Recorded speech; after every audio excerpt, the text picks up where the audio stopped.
The Smart Cookie by Jory John and Pete Oswald. Greetings, I'm a cookie. I live in a bakery on a street corner near a river. Come on in. Welcome to our little community. It's a warm and supportive place to spend some time. Pretty fantastic, eh? These days, life is sweet, but my journey wasn't always a cakewalk. When I was younger, I couldn't have imagined fitting in here. For a long time, I didn't feel comfortable speaking up or sharing my ideas. I didn't feel like a smart cookie. I wanted to be a cookie who knew all the answers, a cookie who felt confident in a group, a cookie who said, "Aha!" when solving a puzzle, like this, "Aha!" Looking back, I had some trouble in my early days. I went to school in a gingerbread house. Our teacher, Miss Biscotti, was kind and patient. When I arrived each morning, she'd wave at me and smile. But I didn't get the best grades. And I never raised my hand because I couldn't think of the answers as fast as the others. And I was the last to finish most tests. It wasn't because I didn't care, and it wasn't because I didn't try. Sometimes I'd get distracted and mess up, even though I knew the material. Those were the most frustrating moments of all. Once I misspelled the word dough. That was rough. Another time I added when I meant to subtract. Occasionally, we'd have a lesson where I just had absolutely no idea what was happening. I just couldn't keep up.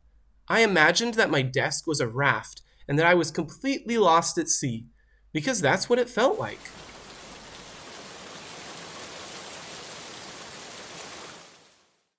At night, I slept in a cookie jar. I had about 6 dozen roommates. Move! You move! No, you move!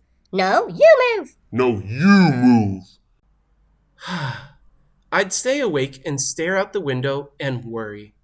And it went this way day after day after day. But then something happened that changed everything. It all started with a homework assignment. Miss Biscotti requested our attention one afternoon. "Tonight, I would like you to create something completely original," she announced. "It can be anything you want. Please bring it to class tomorrow."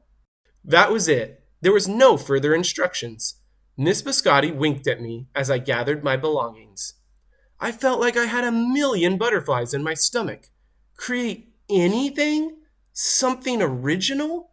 Due tomorrow? Gulp. When I got home, I immediately went to work. At first, I tried a cooking project. The results were half-baked. Next, I tried to hammer and nail something. It splintered immediately. Then, I tried making a sculpture. It was a complete bust. I wondered if I was about to fail yet another assignment. I was stuck. I stared out the window and watched the rain hit the river. There was something mesmerizing about the water, how it moved in such a chaotic way, swirling around and around, yet ultimately figuring out exactly where it needed to go. Suddenly, I had an idea. I decided to write something original. A poem. Aha! I came up with a title based on how I'd been feeling.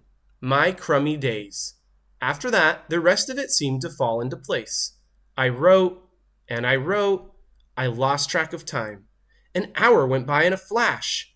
"Aha!" I said when I was finished.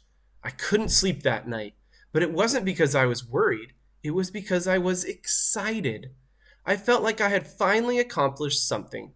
I felt smart. The following day, Miss Biscotti asked for volunteers to share what we'd created. One kid showed off his original frosting art. Another kid revealed her sprinkle distribution machine. It was neat seeing how everyone was good at such different things. Finally, Miss Biscotti turned to me. "Would you like to share anything?" she asked. Gulp, I gulped. I thought I'd probably crumble under the pressure. But I made my way to the front of the classroom. I noticed my hands were shaking. My mouth went dry.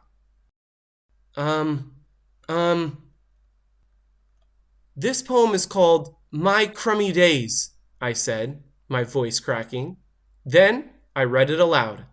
As I spoke, I noticed some kids nodding at certain lines. Other kids laughed at parts that were supposed to be funny. As I built toward the finale, I felt myself becoming more confident and animated. And, in the end, everyone clapped and cheered. I promise you this, I'll never, ever forget it. Miss Biscotti was beaming. No one but you could have written that poem, she said. It was completely original. Aha! I had done it! I'd created something and shared it with the world. Well, my world, at least. The rest of the day was a blur. By recess, I was already planning my next poem. I would call it My Sweet Morning. Aha! I thought when I came up with the title. Later that afternoon, Miss Biscotti handed me a note. It said that I should keep on writing no matter what. That meant so much to me. School was a bit different after that. I wasn't so scared to raise my hand or ask a question, or share my work. Sure, some things still don't come as easily for me as they do for others, but now I know that you can be smart in many different ways. You don't have to have the answers to every question or suddenly be great at everything all at once. You just need a chance to try all kinds of things to find out who you are and what you like to do. As for me, I learned that I can write and I can think up great ideas, and I found plenty of other things I'm good at too. I no longer feel lost at sea. It's more like floating down a river. And the best part is, there's always more to learn. Because we're all smart cookies. Aha! Aha! Aha!